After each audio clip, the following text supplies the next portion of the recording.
5. The bird fights its way out of the egg. My painted dream bird was on its way, seeking out my friends. I received a reply in the strangest way. Once, in my classroom, at my seat, after the break between two lessons, I found a note sticking out of my book. It was folded exactly the way we usually did when classmates occasionally sent one another private messages during a lesson. The only thing I wondered about was who had sent me such a note, because I was never on such terms with any of my schoolmates. I thought it would be an invitation to join in some schoolboy prank, which I certainly wouldn't participate in, and I stuck the note into the front of my book without reading it. It was only during the lesson that it accidentally fell into my hands again. I played with the paper, unfolded it without thinking about what I was doing, and found a few words written on it. I cast a glance at it, and my attention was caught by one word. I got frightened and read it, while my heart contracted in the face of destiny as if it had suffered a strong chill. The bird is fighting its way out of the egg. The egg is the world. Whoever wishes to be born must destroy a world. The bird is flying to God. The God is named Abraxas. After reading Joe's lines several times, I was plunged into deep reflection. Without a possible doubt, it was a reply from Demian. No one could know more about the bird except the two of us. He had received my picture. He had understood it and was helping me to interpret it. But how was it all connected? And this tormented me especially. What was the meaning of Abraxas? I had never heard or read the word. The god is named Abraxas. The lesson ended and it hadn't heard anything the teacher said.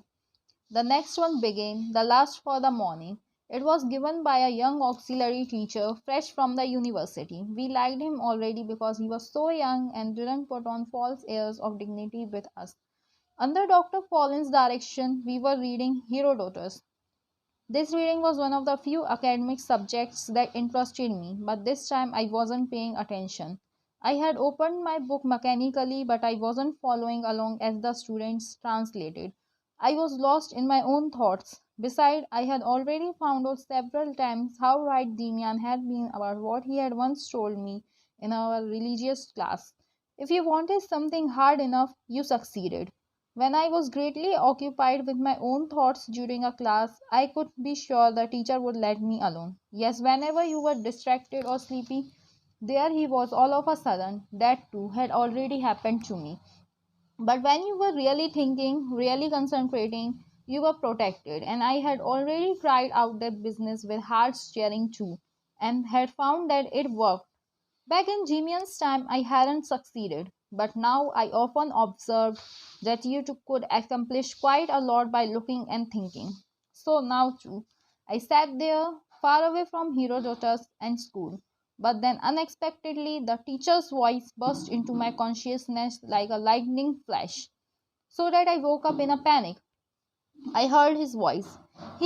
Was standing right next to me. I thought he had called my name, but he wasn't looking at me. I was relieved. Then I heard his voice again. Loudly it spoke the word Abraxas. Dr. Fallen continued an explanation the beginning of which I had missed. We must not imagine that the views of those sects and mystic associations of antiquity were as naive as they seem from the standpoint of rationalistic examination. The Asians were altogether unacquainted with science in a sense of the word. Instead, they were concerned with philosophical and mystical truths to a highly developed degree. One result of this was magic and tomfoolery that, to be sure, frequently led to swindling and crime. But magic, too, had noble origins and profound thoughts. For example, the doctrine of Abraxas, which I cited earlier.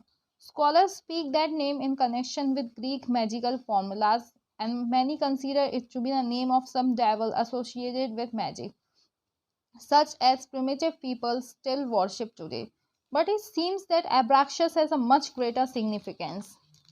We may look upon the name as that of a deity who had the symbolic task of combining the godlike and the devilish. I learned the little man continued speaking elegantly and eagerly. No one paid much attention, and since the name didn't occur again, my own attention was soon withdrawn into myself. Combining the godlike and the devilish resounded in my ears. This was something that touched me personally. I was familiar to this from my talks with Jimian in the very last stage of our friendship. Jimian had then said that we most likely had a god whom we revered, but that he represented only an arbitrarily detached half of the world. It was the official, permissible, bright world. But we had to be able to revere the whole world, and so either we had have to have a god who was also the devil, or else we had to establish a service of the devil alongside our divine service of God. And now, then Abraxas was the god who was both good and devil. For a time I pursued the trail further, but made no progress. I also leafed through an entire library looking for Abraxas with no success. But my nature was never much inclined toward this sort of direct, conscious searching, in which at first you only find truths that lie in your hands like lifeless stones. The figure of Beatrice, which for some time had occupied me so greatly and profoundly, now gradually submerged, or rather, it moved slowly again from me, getting closer and closer to the horizon and becoming more shadowy, distant, and pallid. It was no longer enough for my soul. Now, in that oddly self centered existence that I was leading like a dreaming sleepwalker, a new development began to take place. A longing for life blossomed within me. Rather, the longing for love and my sexual drives, which for a long time I had been able to sublimate in my adoration for Beatrice, were demanding new goals and images. No fulfillment was coming my way as yet, and I found it more impossible than ever to dilute my longing and expect anything from the girls with whom my schoolmates were seeking their happiness. I was once more dreaming frequently and more by day than at night. Ideas, images, or wishes rose up in my mind and drew me away from the world outside, so that I lived and conversed with these mental images, these dreams or shadows, more truly and vividly than with my real surroundings. A certain dream or play of imagination that kept recurring became meaningful to me. This dream, the most important and memorable in my life, was more or less like this. I was returning to my father's house. Over the doorway, the bird in the coat of arms shone in yellow against a blue background. In the house, my mother came up to me, but when I walked in and wanted to embrace her, it was no longer she but a figure I had never seen, tall and powerful, resembling Max Damian and my portrait, but different and, despite its mightiness, completely feminine. This figure drew me to itself and received me in a loving embrace that was profoundly thrilling. Rapture and horror were mingled. The embrace was a divine service but also a crime. There was too much lurking in the figure embracing me that was reminiscent of my mother, too much that was reminiscent of my friend Damien. Its embrace was a breach of all respect, and yet was blissful. I often awoke from that dream with a feeling of profound happiness, often with deathly fear, my conscience tortured as if by some frightful sin. Only gradually and unconsciously was a connection established between that exclusively mental picture and the hint about the God I must seek that had to come to me from outside. But then the connection became tighter and more intimate, and I began to notice that in that very dream of premonition I was invoking Abraxas. Rapture and terror, man and woman combined, the most sacred and the most hideous thing interwoven. Cheap girls quivering in the heart of the gentlest innocence. Was such was the image of my dream of love, and such was Abraxas also. Love was no longer an obscure animal urge, as I had convinced it anxiously at the beginning, nor was it any longer a spiritualist pious worship. but as I had offered to the image of beach rice. It was both, and much more. Still, it was an angelic image and Satan, man and woman in one, human being and animal, the highest good and extreme evil. To experience this seemed to be my lot, to taste of it my destiny. I longed for it and feared it, but was always there, always hovering for me. The following spring, I was to leave secondary school and go to a university. I didn't yet know where or what I would study. A little mustache was growing above my lips. I was a man, grown man, and yet completely helpless and aimless. Only one thing was certain, the voice within me, the dream image. I felt it incumbent on me to follow that lead blindly. But it was hard for me. I rebelled daily. Maybe I'm crazy, I often thought. Maybe I'm not like other people. But I could do everything the others were capable of. With a little diligence and effort, I could read Plato, solve problems in trigonometry, or follow a chemical analysis.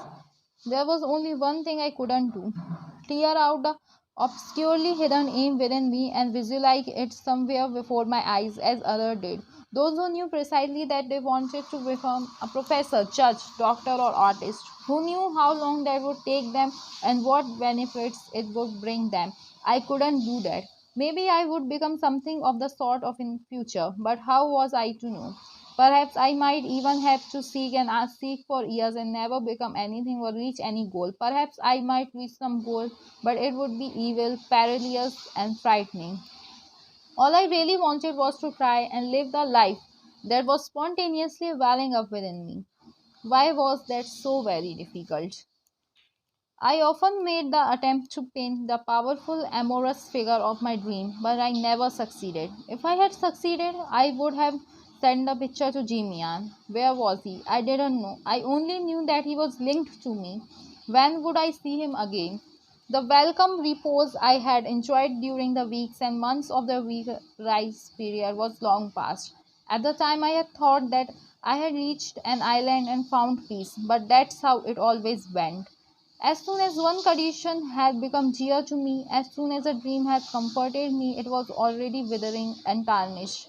No use lamenting over it. I was now living in a blaze of unsatisfied desire, of suspenseful expectancy that often made me wild and crazy. I often saw the image of my dream beloved before me with more than lifelike clarity, much more clearly than my own hand. I spoke to it, wept before it, cursed it. I called it mother and knelt before it in tears. I called it beloved and sensed it right, all fulfilling. Okay. I called it devil and war, vampire and murderess. It lured me into the tenderest dreams of love and into acts of dissolute shamelessness. Nothing was too good and precious for it, nothing too bad and vile.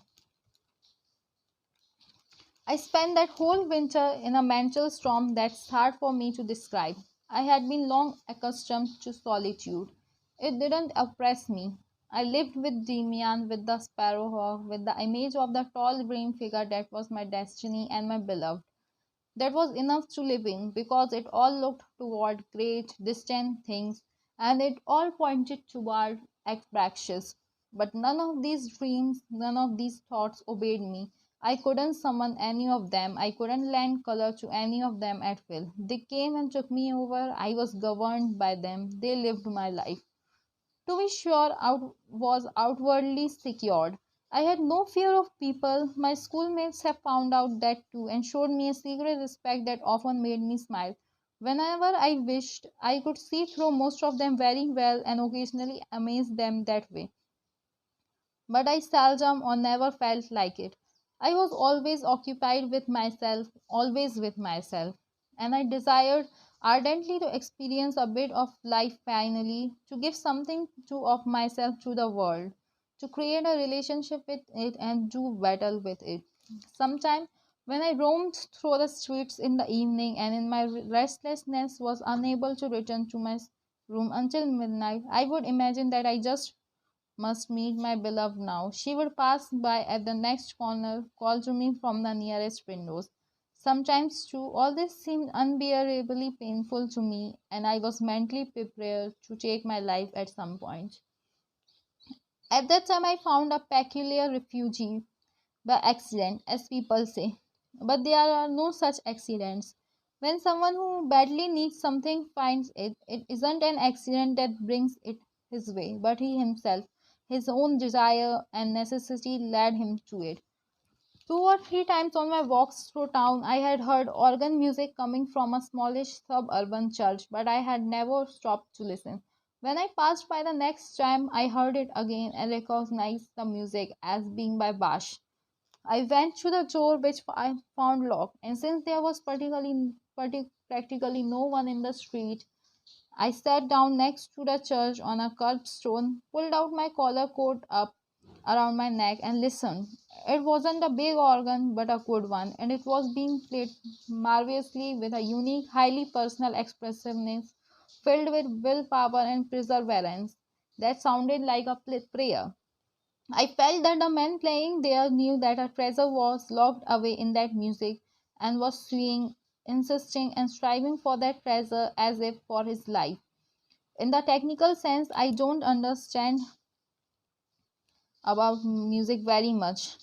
But ever since my childhood, I have instinctively understood precisely this soulful expressiveness, and I have felt musicality as something natural inside me. After that, the musician played something modern, too, perhaps by Reger.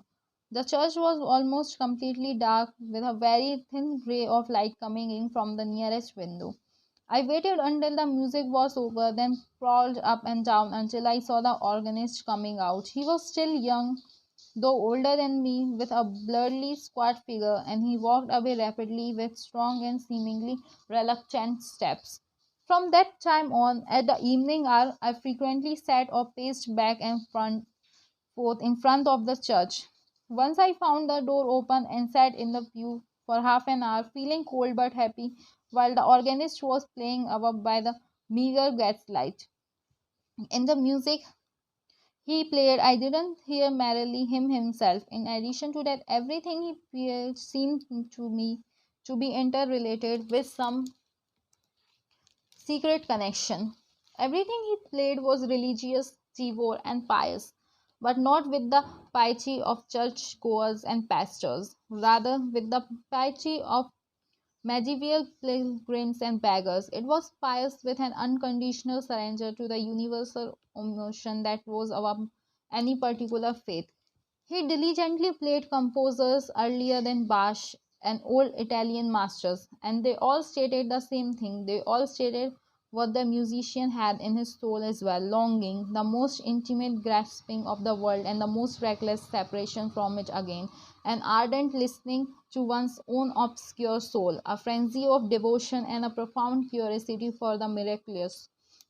Once, as I was secretly following the organist after he left the church, I saw him enter a small tavern far out at the edge of town.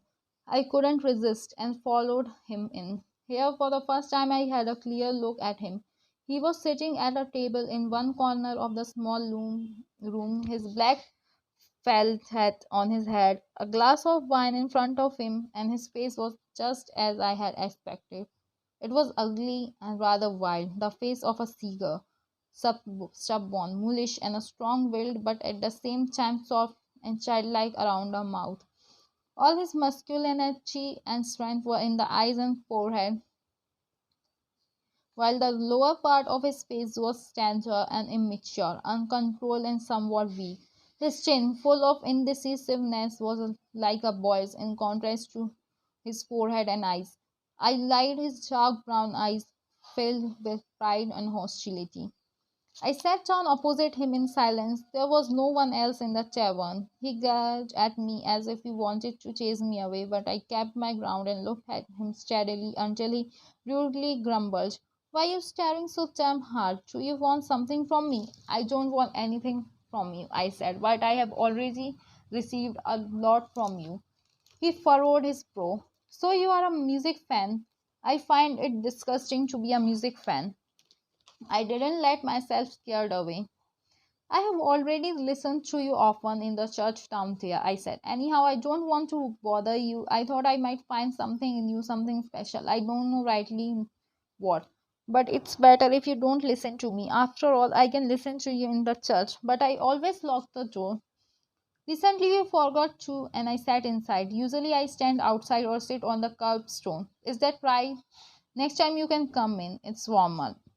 All you need to do is to knock at the door, but hard, and not while I am playing. Now, out with it. What did you want to say? You are a very young man, probably a secondary school or university student. Are you a musician? No, I like listening to music, but only the kind you played. Absolute music. The kind that makes you feel that someone is rattling at the doors of heaven and hell. I like music very much, I think, because it's so unconcerned with morality. Everything else is moralistic, and I am looking for something that isn't.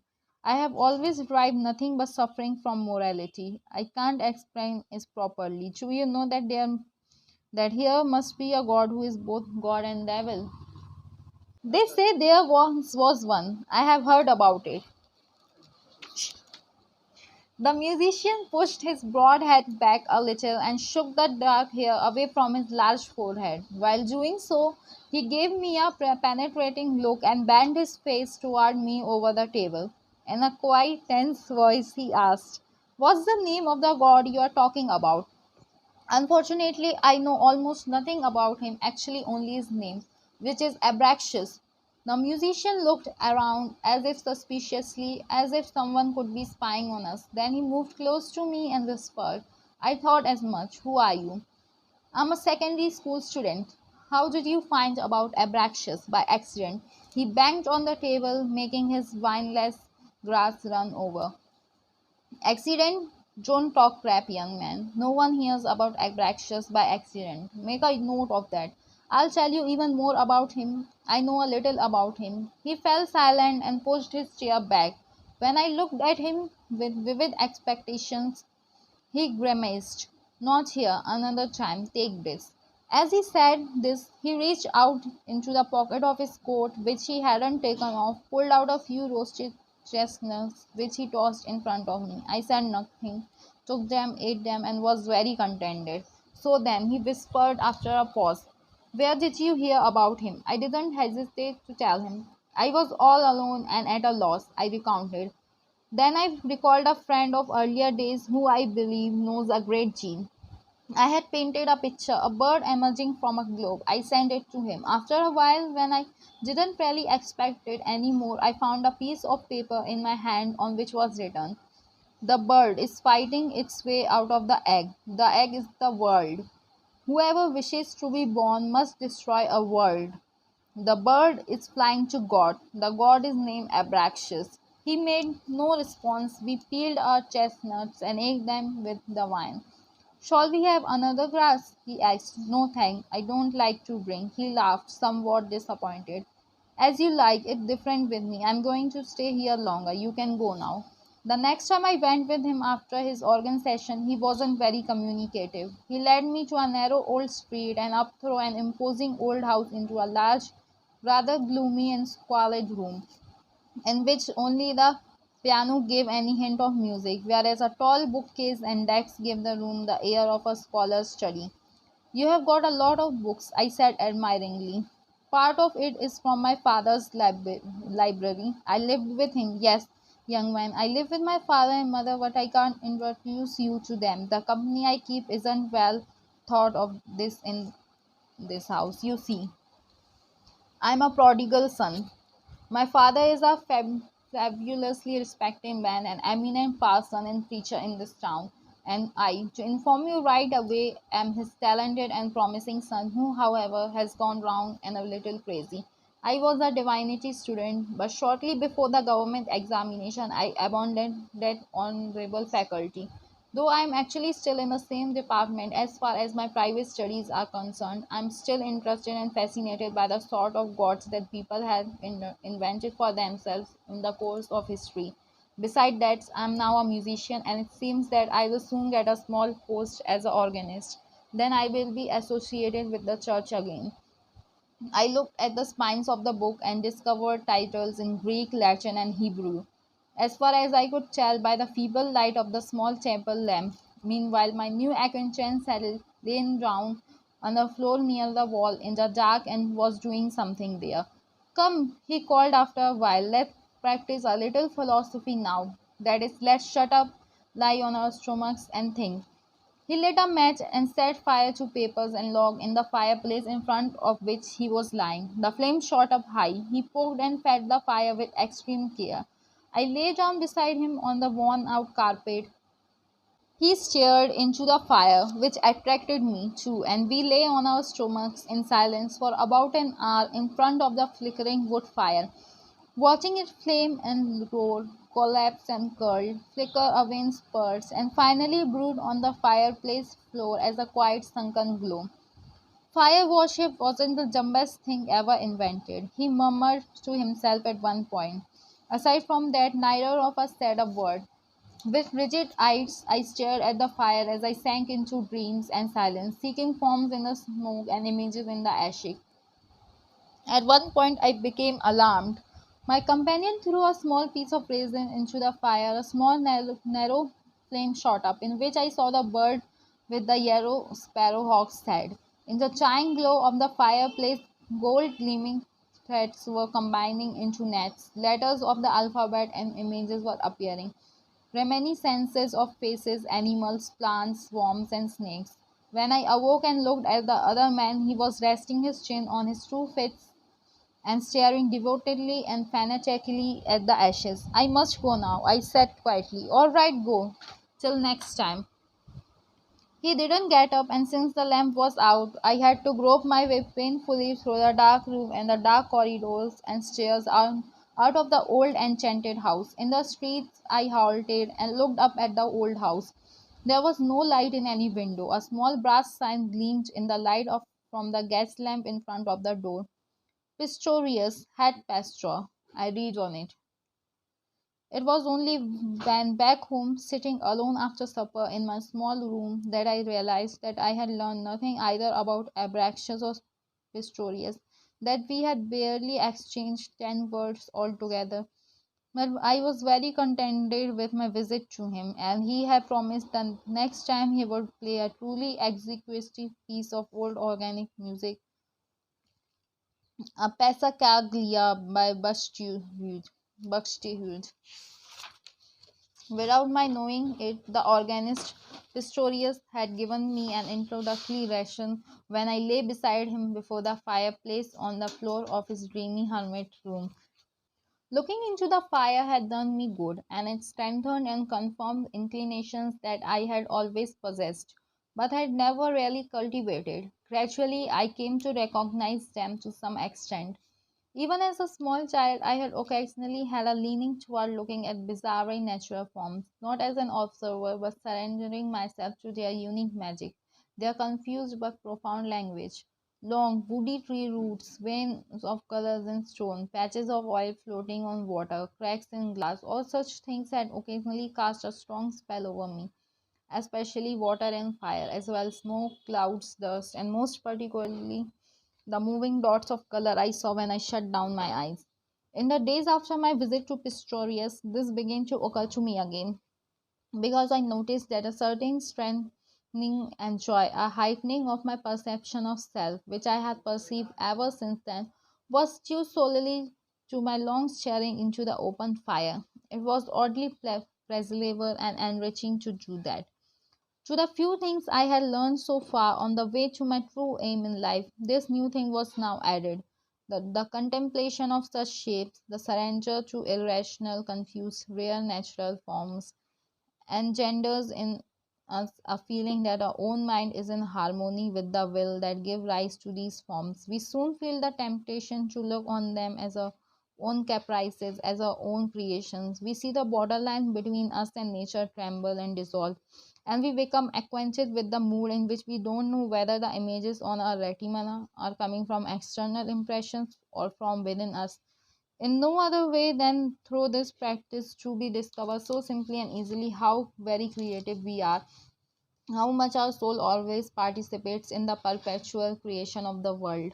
Rather, it's the same indivisible Godhead that is active in us and in nature, And if the outside world was to perish, any one of us would be capable of reconstructing it. Because mountain and river, tree and leaf, root and blossom, every form in nature had a pre image inside us. It originates from the soul, whose nature is eternity, whose nature we don't know but is generally revealed to us as the power of love and creativity. Only many years later did I find this observation confirmed in a book, namely in Leonardo da Vinci, who says in one place how good and deeply stimulating it is to look at a wall on which many people had spat.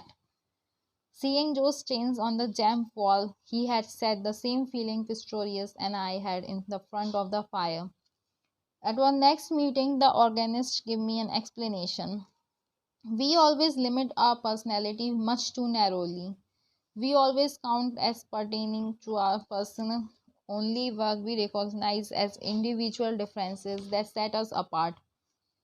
But we are comprised of everything that comprises the world, each of us. And just as our body bears within in the lines of evolutionary descent all the way back to the fish and even much farther beyond that, in the same way our soul contains everything that has ever dwelt in human souls. All the gods and devils that ever existed, whether among the Greeks, Chinese, or Zulus, are all inside us. They exist there as possibilities, as wishes, as ways of escape. If mankind died out except for a single halfway gifted child that had received no education, that child would rediscover the whole course of events. It would be able to produce again the gods, demons, Eden's positive and negative commandments, the Old and the New Testament. Fine, I objected. But what then comprises the world of the individual? Why do we still strive for things when everything is already within us? Stop right there, Pistorius shouted. There's a big difference between merely carrying the world inside you and knowing that you do. A madman can produce ideas that resemble Plato's, and a pious little schoolboy in Hernet Institute can creatively reconstruct profound mythological associations in his mind, ideas to be found in the Gnostics or Zoroaster. But he doesn't know what he is doing. He is a tree or a stone, at best an animal, just as long as he doesn't know that. But when the first part of that knowledge glimmers, he becomes a human being. You certainly don't consider all the bipeds running around the street to be human beings merely because they walk upright and carry their young for 9 months.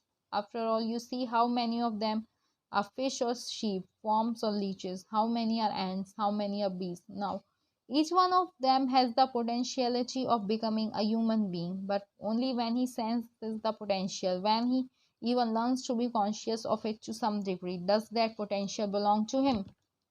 Our conversations were more or less of that type. They seldom offered me anything completely new or totally surprising, but all of that, even the most banal, hit the same spot in me with a steady, gentle hammer blow. They all helped form my character, they all helped to strip that skins of me, to crush eggshells, and after each one I raised my head a little higher, a little more freely, until my yellow bird pushed its beautiful predator's head out of the shattered globe. Often we told each other about our dreams. Pistorius knew how to interpret them. Right now I can remember a marvelous example. I had a dream in which I was able to fly, but in such a way that to some degree I was catapulted through the air by some mighty impetus that I couldn't control. The sensation of that flight was uplifting, but soon turned to fear when I found myself hurtled into dangerous heights involuntarily. Then I made the relieving discovery that I could regulate my rise and fall by holding my breath and releasing it again. When I told him that, Pistorius said, the impetus that makes you fly is the great store of humanity that each of us possesses. It's the feeling of interconnectedness with the roots of all power, but we soon get alarmed by it. It's damn dangerous, and so most people are glad to give up flying. They prefer walking on the sidewalk, following the rules and regulations, but not you. You keep on flying as a clever fellow should, and look, as you do so, you discover the marvelous fact that you gradually became master of it. That in addition to the great general power that bears you aloft. A subtle, small power of your own is added, an integral organ. Roger, that's terrific. Without it, we would be wafted away into the sky involuntarily, as madmen are, for example. They are amped with deeper presentiments than the people on the sidewalk, but they have no key to it and no rudder, and they whiz away into the abysses. But you, Sinclair, you can pull it off. And how? I asked. I suppose you don't know yet. You can do it by using a new organ, a breath regulator. And now you can see that your soul, deep down, isn't all that personal because you didn't invent that regulator. It's not new, it's a loan. It had existed for millennia.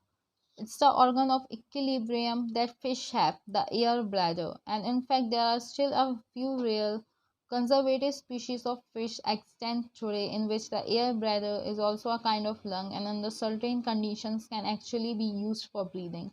So they are precisely like the lungs you use as a flying bladder in your dream.